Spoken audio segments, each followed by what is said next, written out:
Welcome. The world around us is quieting down now. The hum of the day has faded, replaced by the soft, deep stillness of the night. As you settle in, let the darkness be a gentle blanket, a space for your mind to wander far from the familiar. Tonight, we are not seeking answers, but rather the quiet wonder of the questions themselves. We are embarking on a journey into the shadows of history, to places where time seems to stand still, where the stones themselves whisper tales that science still struggles to interpret. Imagine a vast star-dusted sky stretching over silent deserts and through the tangled canopies of ancient forests. Under this celestial canopy, civilizations rose and fell, leaving behind echoes of their existence, monumental structures, cryptic writings, and artifacts that defy our modern understanding. These are not stories of sensationalism, but quiet enigmas, puzzles pieced together from fragments of a long-lost world. They invite us to listen, not with the sharp focus of the day, but with the soft, receptive curiosity that comes with the night. Let's begin our journey not with a destination, but with an intention to drift, to explore, to simply be present with the mystery. As you find a comfortable position, allow your body to grow heavy and relaxed. Take a slow, deep breath in, feel in the cool night air fill your lungs, and as you exhale, release the day. Release the need for clear-cut explanations, and make space for wonder. There is no rush here. We have all the time in the world. Our first stop is a place of immense stone circles, standing silent under the moon. For thousands of years, they have kept their watch, aligned with the sun and stars, in ways that suggest a profound knowledge of the cosmos. Who are the people who raised these men? What celestial events did they mark with such precision and effort? The wind whispers through the tall grasses that have grown around their bases, carrying faint, unintelligible echoes. We can imagine the hands that shaped these stones, the eyes that watched the same moon you see now, and feel a connection across the millennia, shared sense of awe at the vastness above. These early astronomers left no written records, only these enduring stone calendars. Their purpose remains a subject of debate among scholars. Were they temples for ritual, observatories for predicting seasons? Or perhaps something more, a gateway to understanding forces and energies we no longer perceive? We don't have the answers. And tonight, that is perfectly all right. We are simply observers, walking through the cool D-A-M-P grass, feeling the immense, quiet power of these ancient monuments. The lack of a definitive story allows our own imagination to gently fill the space, creating a personal connection to this distant past. From the windswept plains, our journey takes us deeper into the earth itself, to a network of sprawling underground cities. Carved from soft volcanic rock, these subterranean mazes descend many levels into the ground, complete with ventilation shafts, wells, and living quarters. They could house thousands of people, yet their origins and primary purpose remain shrouded in mystery. Were they a refuge from invaders, a shelter from extreme climates, or something else entirely? Imagine walking through these narrow, cool corridors. The air is still and smells of earth and stone. The silence is profound, broken only by the imagined shuffle of feet from centuries ago. Light from a single torch would have flickered against the rock walls, casting long, dancing shadows. You can almost feel the presence of the communities that lived here, their lives unfolding in the quiet dark, hidden from the world above. Why did they choose to live beneath the ground? The sheer scale of the construction, accomplished with simple tools, speaks of a powerful, unifying purpose, a secret they took with them. As we drift through these silent, empty chambers, the mystery deepens, becoming a lullaby of unanswered questions. Our path now leads us across oceans, to a remote island dotted with colossal stone heads, their stoic faces gazing inland. Kananas Moai.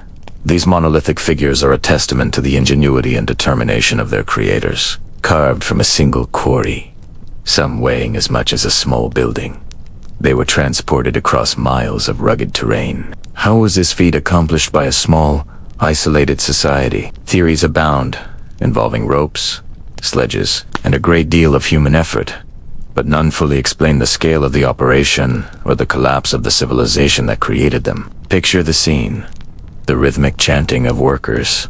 The slow, arduous journey of a giant statue inching its way across the landscape. The islanders poured their resources, their beliefs, and their very identity into these stone ancestors. And then, silence. The carving stopped. The society dwindled. The statues were left to stand as lonely sentinels, their backs to the endless sea, their purpose lost to time.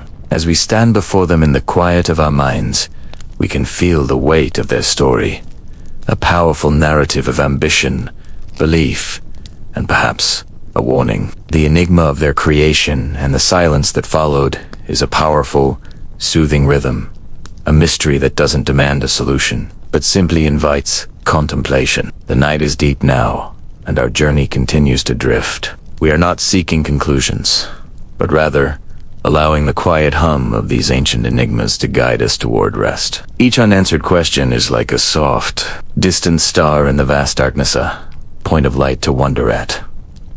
Without needing to reach it, the stories are not over. They are merely paused, waiting in the shadows of history. As you continue to breathe slowly and deeply, feel your mind letting go, floating gently on this current of time and mystery. The world of ruins and legends is a vast and peaceful place, and there's still so much more to see, so much more to wonder about. Let the edges of these thoughts soften, blurring as we drift onward, deeper into the quiet of the night, toward the next chapter of our exploration. The cool night air settles over the stones, carrying whispers from a time long past. Here, at Baalbek, the silence is profound, broken only by the gentle breeze. Imagine standing before the trilithon, 3 colossal limestone blocks forming part of the podium of the Temple of Jupiter. Each one weighs around 800 tons. Nearby, in the quarry, lies the stone of the pregnant woman, and even larger, the stone of the south. This one tips the scales at an estimated 1,242 tons. How did human hands, thousands of years ago, not only cut these giants with such precision, but also move them? Theories abound, each a flickering candle in the vast darkness of history. Some suggest the use of immense wooden cranes and rollers, a legion of workers pulling in perfect unison, their movements a slow, rhythmic dance. Perhaps they built enormous earthen ramps, inching the stones upward over months, even years. The logistics are staggering.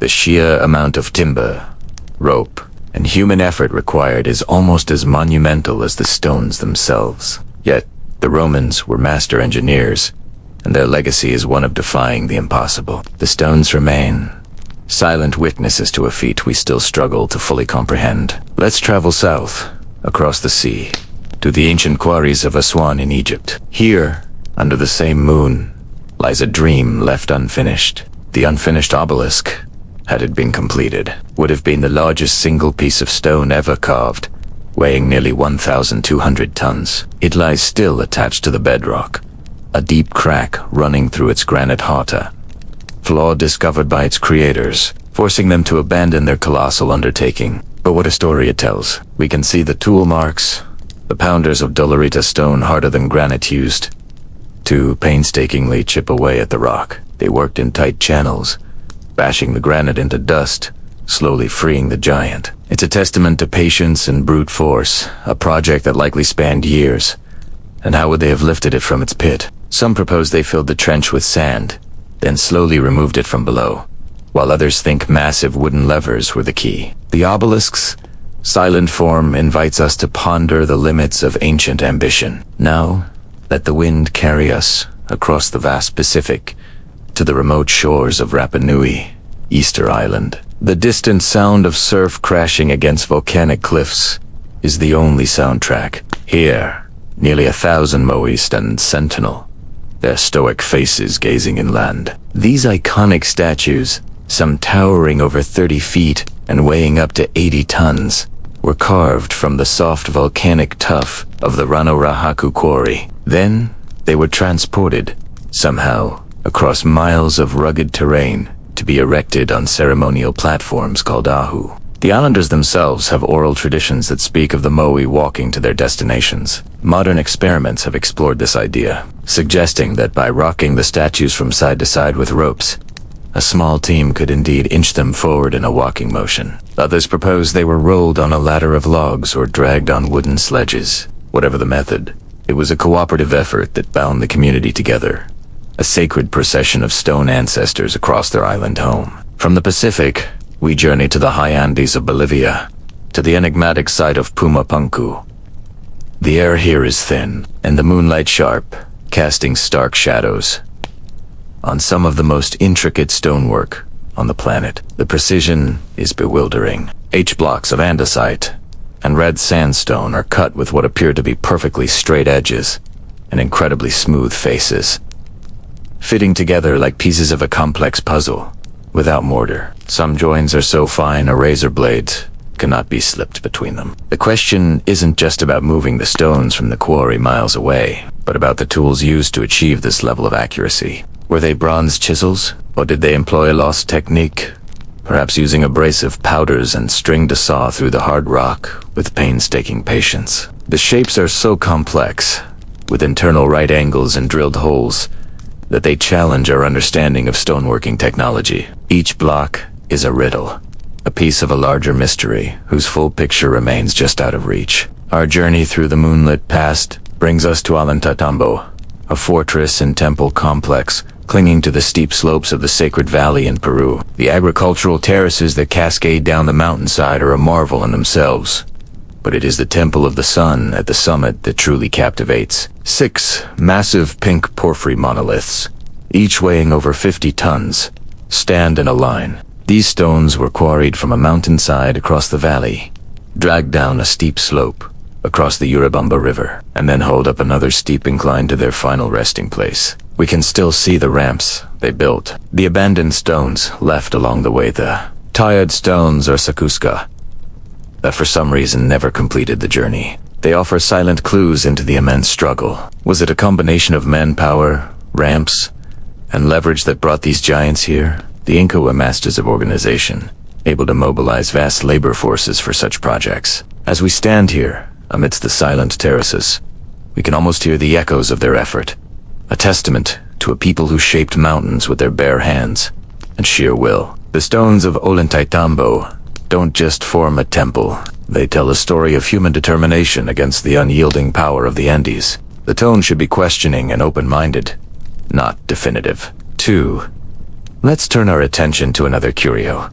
This, one of metal and geometry. Picture a small, hollow object cast in bronze, or sometimes stone. It has 12 flat, pentagonal faces, each with a circular hole of a different diameter in the center. At the etched vertex, a small knob protrudes. These are the Roman dodecahedra. Hundreds have been found, from Wales to Hungary, dating mostly from the 2nd to the 4th century AD, and yet not a single Roman text mentions them. What were they for? The theories are as numerous as the objects themselves. Some suggest they were measuring devices, perhaps for calibrating water pipes or estimating distances on the battlefield. The varying hole sizes could correspond to standard measurements. Others propose they were candlestick holders, with the knobs providing a stable base, but the wax residue we'd expect to find is consistently absent. A more whimsical idea is that they were toys, or perhaps knitting aids for making gloves, with each knob holding a loop of yarn. And, of course, there are more esoteric explanations that they were ritual objects, tools for divination, or symbolic calendars tracking the movements of the cosmos. Laid out on a dark wood table, they seem like puzzles, waiting for a solution that was lost to time. We can turn them over and over in our hands, but their purpose remains silent. A quiet enigma from a well-documented empire. From the precision of Roman metalwork, we journey to ancient Egypt, to a tomb near here in 1898. A small wooden object was discovered. At first glance, it looks like a bear de falcon, perhaps carved from sycamore wood. It has a wingspan of about 7 inches and a distinct vertical tail fin, quite unlike any bird we know. This is the Saqqara bird. For decades, it sat in a box in the Cairo Museum, labeled simply as a wooden bird object. Then, in the 20th century, it was re-examined. An aeronautics expert noted its features. The wings have an airfoil shape, thicker at the front and tapering to the back, much like a modern glider. The vertical tail suggests it was designed for stability in flight. Could this be a model of an ancient aircraft? A child's toy glider, proving a sophisticated understanding of aerodynamics thousands of years ago. Mainstream archaeology holds that it is a stylized depiction of a bird, perhaps a falcon representing the god Horus, or simply a weather vane. Yet, when replicas are built and tested, they can indeed fly, gliding gracefully for short distances. Was it a sacred effigy? Or was it a model of something its creators had seen? Or perhaps only dreamed of taking to the sky? It rests now behind glass, its wooden wings forever poised for a flight it may or may not have been designed to take. Let's travel now, from the sands of Egypt to the heart of Delhi, India. There, in the courtyard of a 12th century mosque, stands a remarkable pillar of iron. It's over 23 feet tall and weighs more than 6 tons. What makes the Iron Pillar of Delhi so extraordinary is not its size, but its longevity. It was forged around 400 AD, meaning it has stood exposed to the elements for over 1600 years. Yet, it shows only the slightest signs of rust. How is this possible? Modern Hikwali, steel eventually succumbs to corrosion. For years, the pillar's resistance was a mystery, fueling speculation about lost ancient technologies or even extraterrestrial origins. Recently, however, scientists have found an answer, and it's a testament to the ingenuity of ancient Indian metal. The pillar was forged through a process of hammer welding lumps of iron, which trapped small amounts of phosphorus from the original or within the metal. This phosphorus, over centuries of exposure to rain and sun, catalyzed the formation of a very thin, stable, protective film of a compound called mesowite. On the surface, this invisible shield is what has protected the iron from corrosion. It wasn't a lost secret of the gods, but a happy, brilliant accident of ancient craftsmanship, a quiet, enduring monument to a skill we are only now beginning to fully appreciate. Now, let's imagine we're in London, Texas. In the 1930s, a couple out for a walk discovers a peculiar rock nodule with a piece of wood sticking out of it. Curious, they take it home. A decade later, their son breaks it open, and inside, embedded in the rock, is an iron hammerhead with part of a wooden handle still attached. This is the so-called London hammer. What makes it so puzzling is the rock itself. Geologists identified the concretion as Ordovician or Cretaceous limestone, which would make it hundreds of millions of years old long before humans, let alone hammers, existed. This has understandably made it a centerpiece for creationist arguments and theories of impossibly ancient civilizations. But the scientific explanation is a little more mundane, though still fascinating. The rock is not ancient limestone, bata concretion. This is a process where minerals in a solution harden around a nucleosyn. In this case, the hammerhead, this can happen relatively quickly, over decades or centuries, not millions of years. The hammer itself is of a design common in 19th century America. It was most likely a miner's or a workman's tool, dropped and lost, and nature simply did its slow work of encasing it in stone. It's not a relic from a time before humanity, but a wonderful example of how geology can play tricks on our perception of time, turning a lost tool into an object of profound mystery. Finally, we return to Egypt, to the Temple of Hathor, at Endor. On the walls of a dim, subterranean crypt, a series of intricate reliefs have captivated visitors for generations. They depict long, serpentine figures, each emerging from a lotus flower. Inside these serpentine shapes are smaller snake-like forms. Each object is held up by a pillar with a human-like figure, and is connected by a cable to a box-like object. To many, these images, known as the Dendera lights, bear a striking resemblance to early electrical devices, specifically Crookes tubes or arc lamps. The serpentine shapes look like glass bulbs, the inner snakes resemble filaments, and the pillars look like high-voltage insulators. The cable and box only add to the impression of some sort of power source. Could the ancient Egyptians have harnessed electricity? Is this a schematic for an ancient lighting system used to illuminate the tombs? The mainstream Egyptological view is far different. It interprets the scene through the lens of Egyptian mythology. The bulb is the womb of the sky above, a vast, unchanging map. For the Polynesian Wafindas, This celestial dome was not empty space, but a complex grid of rising and setting stars, a system they called the star compass. Imagine a navigator standing on the deck of a double-hulled canoe. The asterisk, Vaca asterisk, they wouldn't use a magnetic compass or a sextant. Instead, they would align the bow of their vessel with a specific star rising on the horizon. As that star climbed higher into the night, they would switch their alignment to the next star in the sequence, following a pre-memorized star path. This wasn't just about direction. It was a deeply ingrained mental map, a connection between the heavens and the sea. Each island had its own unique stellar signature, a specific star that would pass directly overhead, a beacon confirming their position in the vastness of the Pacific. But stars were only part of the story. The ocean itself was a living text, and the wayfinders were its most fluent readers. They could feel the subtle shifts in ocean swells, patterns that told of distant islands blocking and refracting the endless march of waves. A change in the swell's rhythm could signal land hundreds of miles away. They watched the clouds, knowing that stationary cloud formations often hovered over islands. They observed the flight paths of birds, like the frigate bird, which had to return to land at night. Its journey, a clear arrow pointing toward home. Even the color of the water and the presence of specific marine life were clues, pieces of a grand puzzle assembled with generations of accumulated knowledge. This was wayfinding, a holistic science, a symphony of observation, where every swell, cloud, and creature played its part. Far across the world, in the land of the pharaohs, another maritime mystery unfolds. Ancient Egyptian texts speak of a legendary land called Punt, a place of fabulous wealth, gold, ebony, myrrh, and exotic animals. Expeditions to Punt were monumental undertakings, celebrated in temple reliefs like those of Queen Hatshepsut at Deir el. These carvings depict large, sophisticated seagoing vessels being loaded with the treasures of this faraway land. But where was Punt?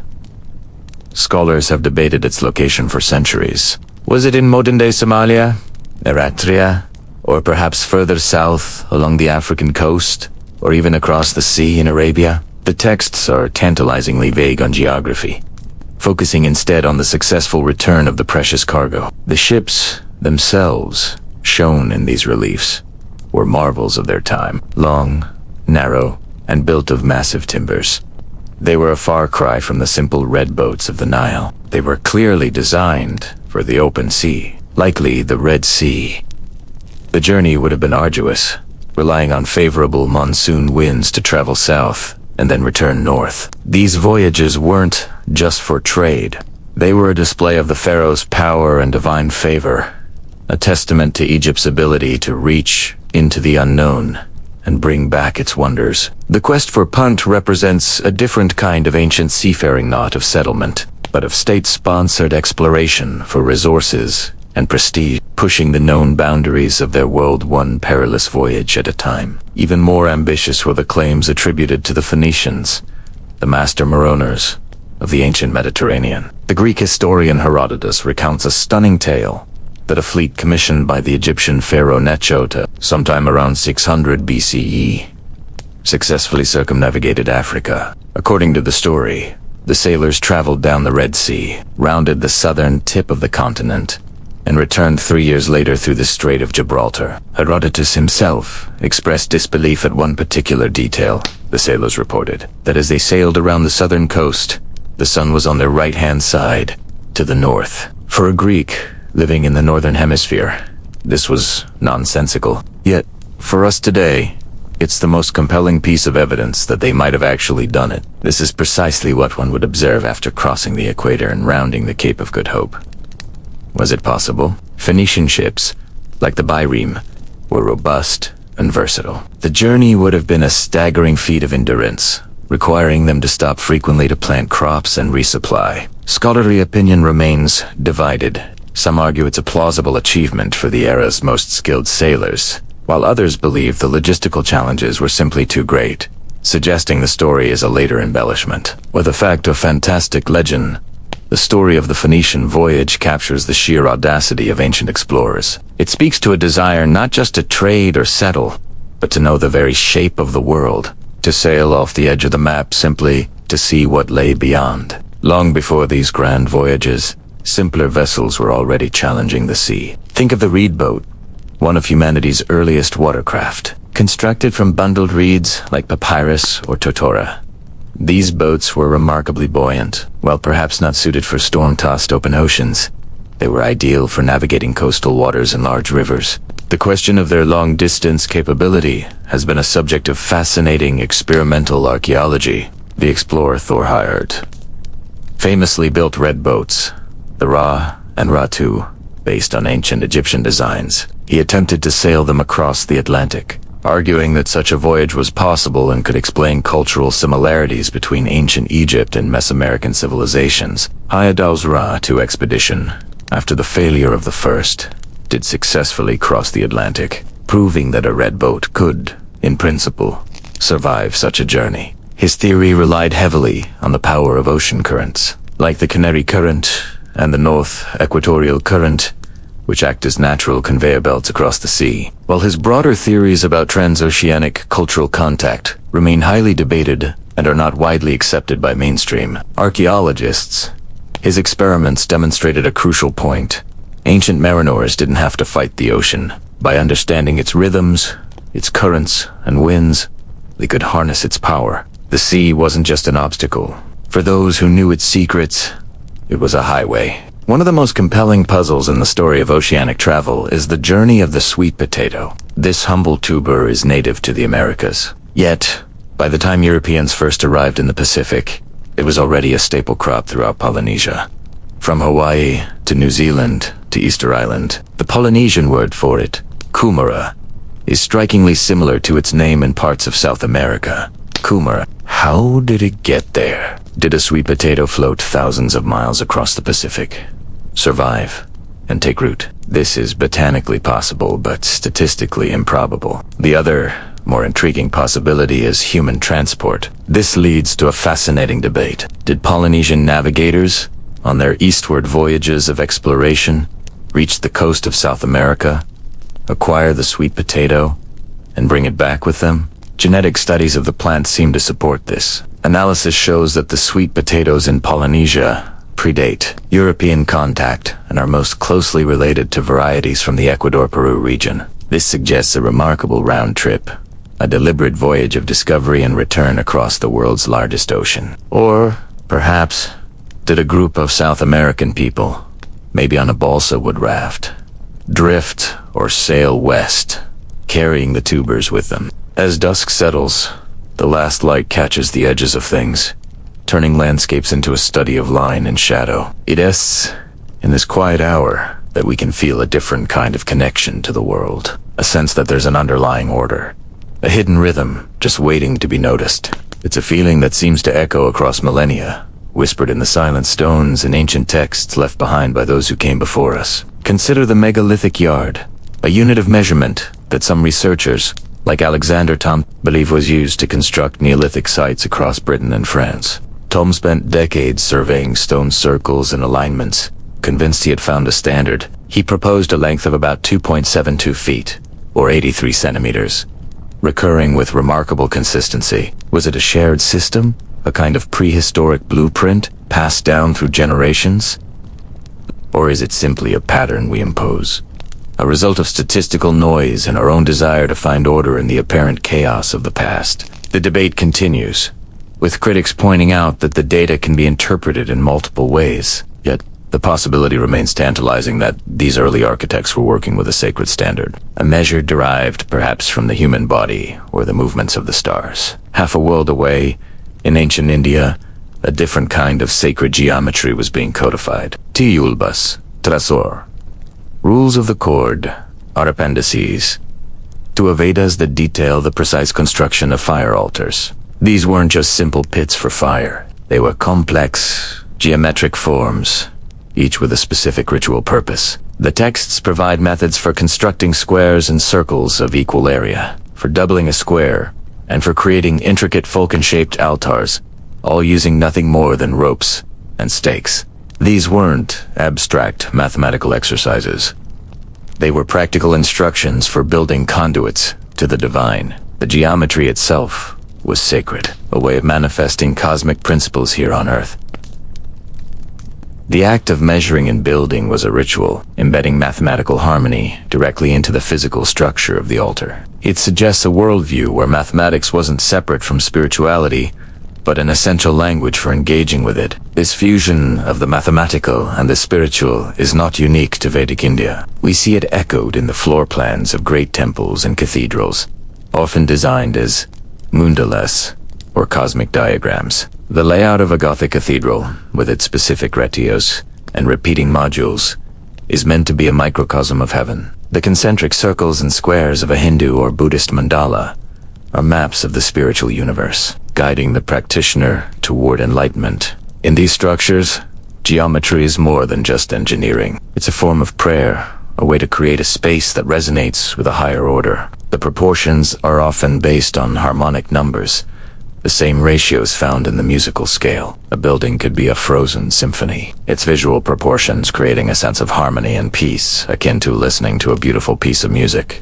Think of the perfect fifth, with its 3:2 ratio, or the octave at 2:1.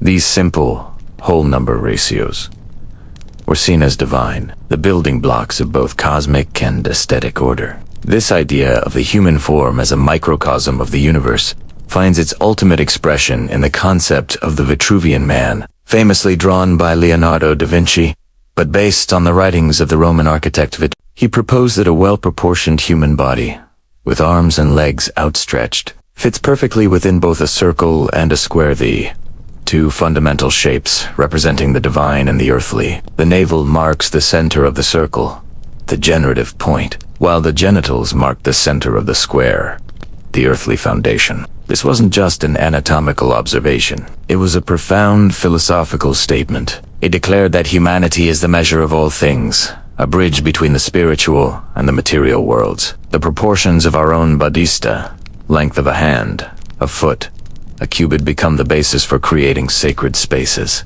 In designing a temple according to these human-based ratios, the architect isn't just building a structure. They are creating a larger-than-life reflection of our own divine potential, a space where the human and the cosmic can meet. The lines and circles aren't just abstract forms. They are reflections of us, and through us, reflections of the entire universe.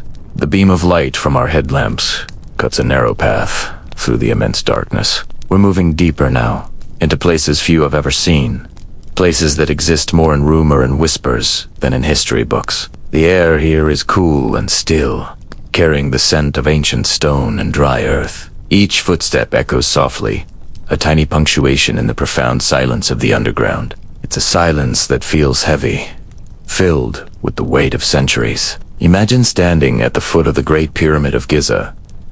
We all know its iconic shape, a mountain of limestone against the Egyptian sky. But what if its greatest secrets aren't in the chambers we know, but in the spaces we don't? In 2017, a team of scientists used a technique called muon tomography. Think of it like a cosmic ray X-ray. Muons are particles that rain down from space, and they can pass through hundreds of feet of solid rock. By tracking their paths, scientists can detect voids, empty spaces, hidden deep inside. And they found one, a massive, undiscovered void, at least 100 feet long, located high above the Grand Gallery. What is it? A structural feature to relieve weight, a hidden corridor, or another chamber, sealed and untouched since the time of the pharaohs? We don't know. For now, it remains a ghost in the machine, a dark shape on a scientist's screen, waiting. Let's travel now, from the sands of Egypt to the strange, almost lunar landscape of Cappadocia in central Turkey. The earth is dotted with bizarre rock formations called fairy chimneys. But the real wonder isn't what's on the surface. It's what lies beneath. We descend into the earth, down a narrow, winding staircase cut from the soft volcanic tuff. This isn't just a cave. It's a city. Dorinkyu. An underground metropolis that could house up to 20,000 people, along with their livestock and food supplies. We move from one level to the next, down through 18 recorded stories. The air grows cooler. The passageways are narrow, designed so that only one person could pass at a time, making them easy to defend. We see stables with mangers carved from the rock. We see wine and oil presses, cellars, and chapels. Intricate ventilation shafts, some plunging over 280 feet, connect all the levels to the surface, providing a constant flow of fresh air. You can run your hand along the walls and feel the chisel marks left by people thousands of years ago were early Christians hiding from persecution, or an even older people seeking refuge from invaders or a harsh climate. Massive, circular stone doors, like giant millstones, stand ready at the entrance to each level. They could be rolled into place from the inside, sealing the passage completely. Once closed, they were almost impossible to move from the outside. Standing before one, you can't help but feel a sense of profound isolation and security. This wasn't just a shelter, it was a fortress, a self-contained world hidden from the sun. Now, let's journey across the Atlantic to the ancient city of Teotihuacan in Mexico, the city of the gods. For decades, archaeologists explored its massive pyramids, the Pyramid of the Sun and the Pyramid of the Moon. But in 2003, after heavy rains opened a sinkhole near the Temple of the Feathered Serpent, they discovered something incredible.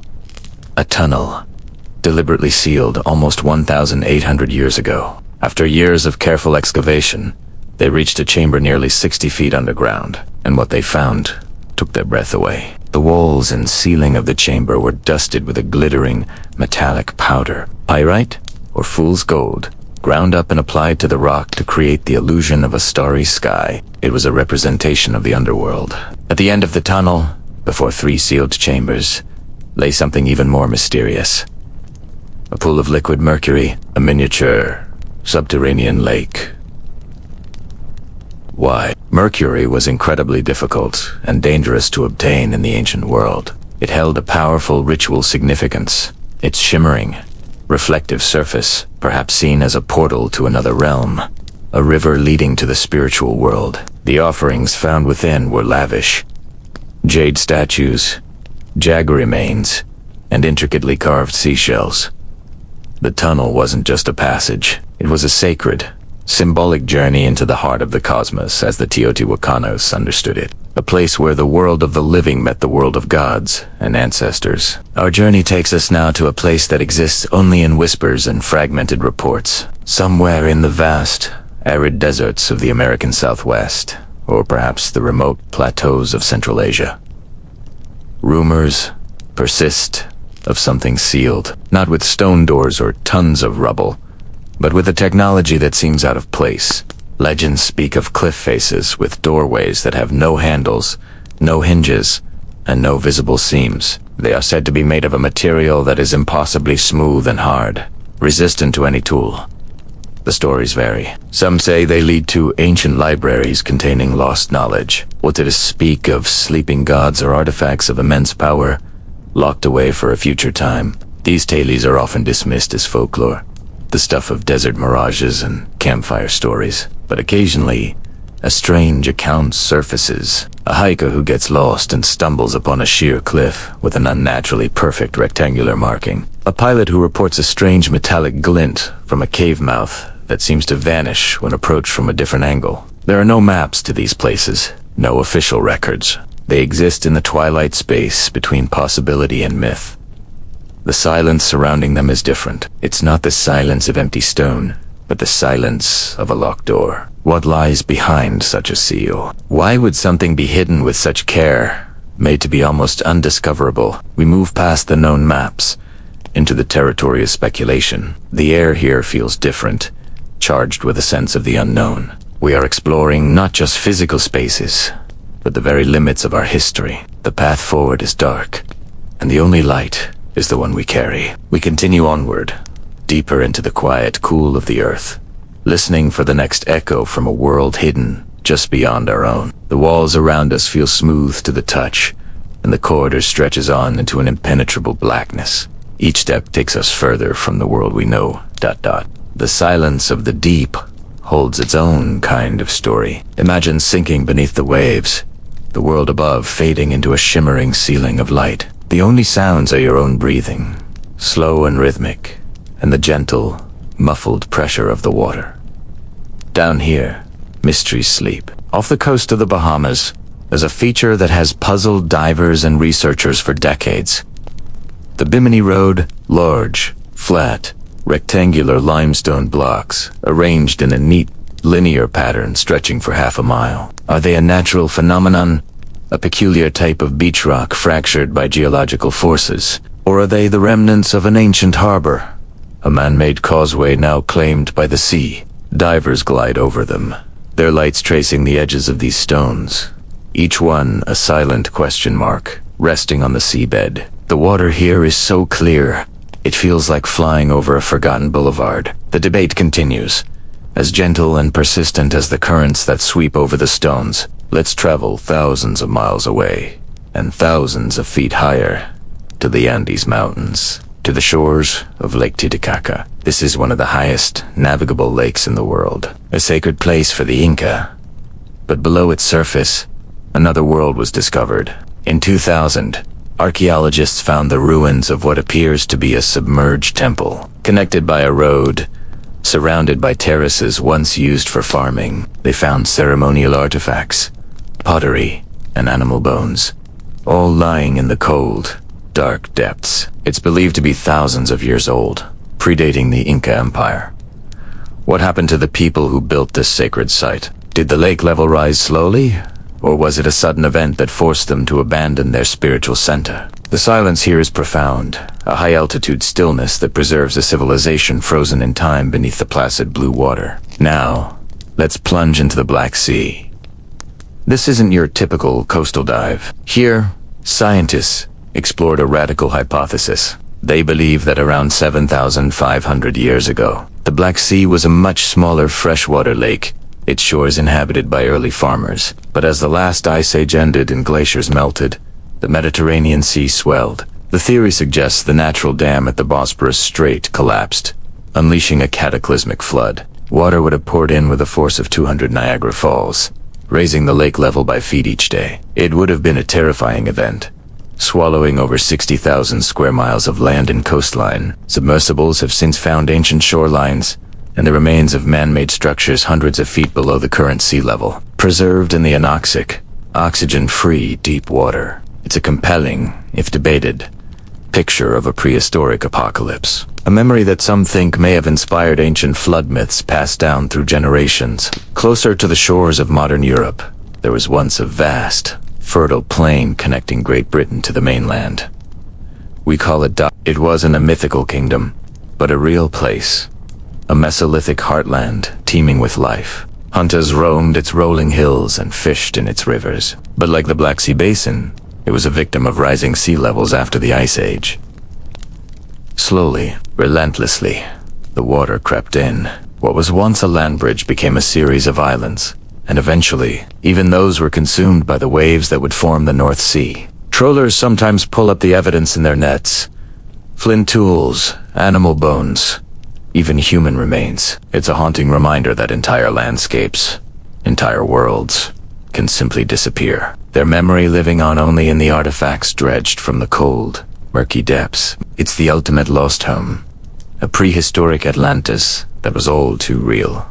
These submerged worlds fuel our imagination, tapping into ancient legends of sunken cities like Ys or Cantragua, tales of kingdoms punished for their pride, swallowed by the ocean in a single night. Perhaps these aren't just fables. Perhaps they are the distorted echoes of real geological events, the collective memory of coastlines lost and communities displaced by the ever-changing, ever-powerful sea. Each dive, each sonar scan, is a search not just for stones and structures, but for the faint whispers of these forgotten histories. The water conceals, but it also preserves. Down in the quiet dark, surrounded by the gentle drift of sediment and the slow dance of marine life, the past is not truly gone. It's just waiting.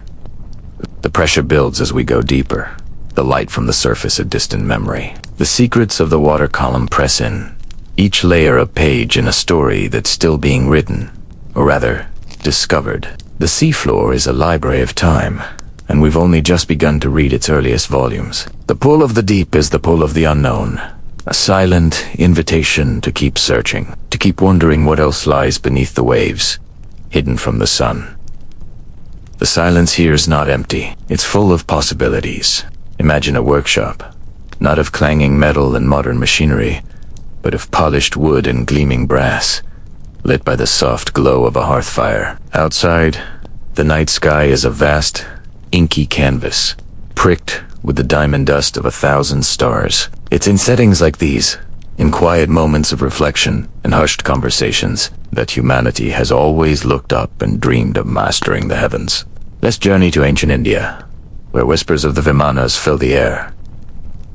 These aren't just simple flying machines. The texts describe them in incredible detail. Some are said to be powered by a mysterious mercury vortex engine, others by sound and light. Imagine a craftsman poring over ancient scripts, trying to decipher the secrets of their construction. Were they purely metaphorical, representing spiritual ascent? Or were they blueprints for real, tangible craft that once soared through the clouds, their polished surfaces reflecting the sun? The Vaimanika Shastra speaks of pilot training, of flight paths, and even of aerial warfare. It paints a picture of a sky, not empty, but filled with wonder and technological marvels. Now, let our thoughts drift across the sea to the sun-drenched shores of ancient Greece, to the city of Syracuse. Here, the brilliant mind of Archimedes is at work. Legend tells of his burning mirrors, a defensive weapon of incredible ingenuity. Picture Roman ships approaching the harbor, confident in their might. Suddenly, a blinding flash of light erupts from the shore. A single, focused beam of sunlight, harvested and aimed by a vast array of polished bronze shields, ignites the sails of the invading fleet. Was it possible? Modern attempts to replicate it have yielded mixed results, but the story itself speaks volumes. It's a tale of harnessing the very power of the sun, turning a fundamental force of nature into a tool of defense, a testament to human intellect against overwhelming odds. The Byzantine Empire, centuries later, would perfect its own fiery secret, Greek fire. This was a weapon that struck terror into the hearts of their enemies. Imagine a naval battle on the Bosphorus. A Byzantine dramong ship, armed with a siphon, unleashes a stream of liquid fire that clings to enemy vessels, burning even on the water's surface. Its recipe was a state secret, more closely guarded than any treasure. Was it a mixture of naphtha, sulfur, and saltpeter? The mystery of its composition fueled its fearsome reputation. It wasn't just a weapon. It was a symbol of Byzantine power and a marvel of early chemical engineering, a dragon's breath that could not be quenched. Let's turn our gaze to the prophetic visions recorded in the book of Ezekiel. The prophet describes an incredible celestial chariot, a whirlwind of light and sound. He speaks of wheels within wheels, their rims full of eyes, moving in any direction without turning. The beings accompanying this craft are described with breathtaking, otherworldly detail. For centuries, theologians have interpreted this as a divine metaphor for God's omnipresence and power. But others, looking at the text through a different lens, see a description of a complex, mechanical object. They ponder the wheels within wheels as a potential gyroscopic system, the eyes as sensors or lights. It's a fascinating collision of spiritual revelation and mechanical possibility, a vision that continues to captivate and puzzle us. What did Ezekiel truly see in the sky over ancient Babylon? Finally, let's consider the humble thunderstone for millennia. Farmers tilling their fields would uncover strange, teardrop-shaped, or axe-like stones. Unsure of their origin, they created a powerful story. These were bolts of lightning, solidified and fallen to earth. They were seen as sacred objects, imbued with the power of the storm, and were often kept as charms to protect the home from being struck by lightning. We now know these are prehistoric hand axes and tools, artifacts from a distant human past. But the myth of the Thunderstone reveals something profound about our relationship with the sky. It shows our innate desire to hold a piece of the heavens, to understand the powerful forces above us, and to find a tangible connection to the great, awe-inspiring mysteries of the cosmos. In every culture, we find this same impulse: to look up, to wonder, and to weave stories that bridge the gap between our world and the vast, silent sky. And so, the fire crackles on, a tiny, living star in the vast darkness. The embers pulse with a gentle, orange light, each one a fleeting memory. A story waiting to be told before it fades to ash. Listen closely, beyond the whisper of the flames, and you can almost hear the echoes of footsteps from long ago. Imagine the bustling streets of Mohenjo-daro or Harappa in the Indus Valley. Picture merchants weighing goods, children playing in courtyards, and the murmur of 1,000 conversations by the Great Bath. For centuries, this civilization flourished, a marvel of urban planning and trade. Their script, a beautiful collection of signs and symbols, remains a mystery, holding their stories just out of our reach. Then, a quiet begins to fall. The once thriving cities start to empty. Was it the river? Did the life-giving Indus change its course, leaving the fields barren and the trade routes dry? Or perhaps the climate shifted, the monsoon rains becoming unreliable, turning fertile plains to dust. The people didn't vanish in a single cataclysmic event. Instead, they seem to have simply walked away. Their footsteps lead away from the grand cities, back into smaller villages, scattering like seeds on the wind. Their complex urban society slowly dissolving back into the landscape from which it grew. The great granaries emptied, the seals fell silent, and a profound quiet descended upon the brick-lined avenues. Now, shift your gaze across the ages to the shores of the Mediterranean. A different kind of tremor is felt. Great empires, the Hittites, the Mycenaeans, the powers of the Levants, suddenly shudder and collapse. From the sea they come, known to the Egyptians only as the Sea Peoples.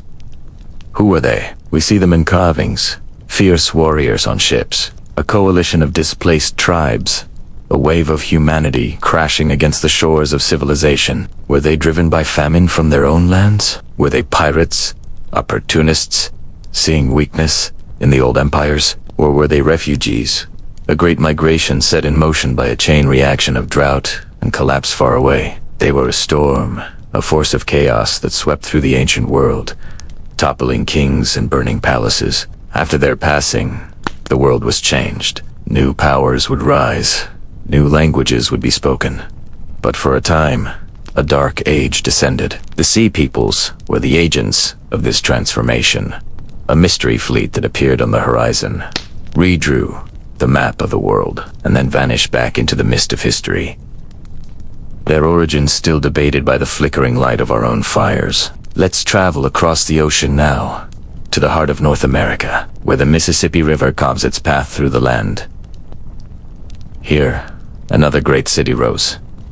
Cahokia. Imagine standing atop Monk's Mound, the largest earthwork in the Americas, looking out over a sprawling city of plazas, wood henges, and thousands of homes. The air is thick with the smoke of cook fires and the sounds of a vibrant culture. This was a cosmopolitan center, a hub of trade and ceremony that drew people from hundreds of miles around. Its influence was immense, a beacon of civilization in the vast wilderness. But by 1350, the plazas are empty. The mounds stand silent, grassy hills on the floodplains. There's no sign of a great war, no definitive evidence of a plague. Did political turmoil fracture the society from within? Did a period of climate change, the Little Ice Age, lead to crop failures and famine, making it impossible to support such a large population? Or did the people simply decide this way of life was no longer sustainable?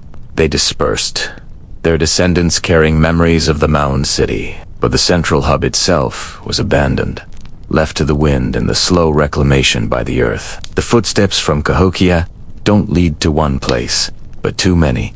A diaspora of culture across the American Midwest. Now, let our thoughts drift high into the Andes, to the shores of the shimmering Lake Titicaca. Here, at an altitude where breath comes short, the city of Tiwanaku stood as a testament to human endurance and ingenuity. Its stone gateways, carved with enigmatic gods and intricate calendars, were aligned with the cosmos. For nearly 1,000 years, this was the capital of a vast empire, its power rooted in sophisticated agricultural techniques like raised fields that could withstand the harsh mountain climate. They were masters of stonework, their temples built with a precision that still baffles engineers. Then, around the year 1000, the influence of Tiwanaku begins to wane. The great stone monoliths are left unfinished.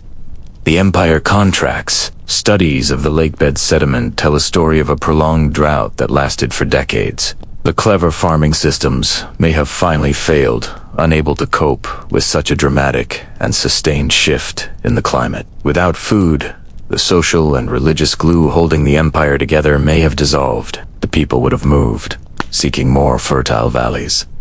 Their faith in the sacred city shaken. The gates of the sun and moon were left to watch over an empty capital, a silent monument by the high-altitude lake. Finally, let's journey to the most remote inhabited island on Earth, Rapa Nui, or Easter Island. We see the iconic moai, the colossal stone figures that stand sentinel, their backs to the sea. They are the work of a Polynesian people who, in an incredible feat of navigation, found this tiny speck of land in the vast Pacific. For centuries, they developed a complex society in complete isolation. They carved and transported these giant statues, an obsession that required immense resources and social organization. But the island we see today is barren, a stark contrast to the palm forests that once covered it.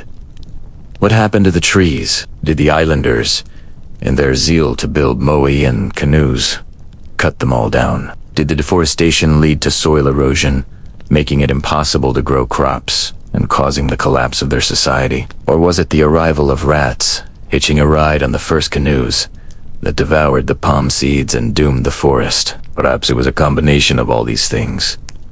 A slow-motion environmental catastrophe that played out over generations. The footsteps here don't lead away from the island. They simply fade into a landscape transformed by human hands, leaving the silent stone faces to stare inland, guardians of a profound and cautionary tale. Each ember in our fire holds such a story, a city that fell silent, a people who moved on, a world that changed, and the embers glow, holding their secrets for just a moment longer. Let us drift back, further than written words, further than the first cities. We're searching for whispers, for echoes in the stone and shadows in the cave. Imagine standing in the Hollenstein-Stadel cave, deep in the German mountains. It is cold. 40,000 years ago, someone with hands, much like our own, took a mammoth tusk and began to carve. Not just a tool, not just an animal. They carved a figure with the body of a human and the head of a lion. The Lion Man. What were they thinking? What story were they telling? Was it a god, a spirit, a shaman in a trance? We hold it in our hands today, this impossible fusion of worlds, and the silence of its creator is deafening. It's a question carved in ivory, a mystery we can touch but never fully solve. It's a reminder that abstract thought, the ability to see one thing as another, is as ancient as we are. Let's travel south, to what is now France, to the Shavat Cave. Here, the artists didn't carve. They painted. But they did something more. Before they sketched the great lions and thundering rhinos, they prepared the rock. They scraped it clean, creating a smooth, pale canvas. And on this canvas, they didn't just use charcoal. They used red ochre, a mineral pigment. But they didn't just paint with it. They blew it from their mouths, creating soft ethereal clouds of color, halos around their hands, and misty backgrounds for the powerful beasts that would emerge from the darkness. Imagine that moment, a human breath 36,000 years ago, becoming a permanent part of the rock, a puff of pigment, carrying intention, carrying art. It's the most delicate, most personal of signatures, the breath itself, made visible. Now, journey east, to the Ural Mountains, to a peat bog that held a secret for 11,000 years, the Shigir idol.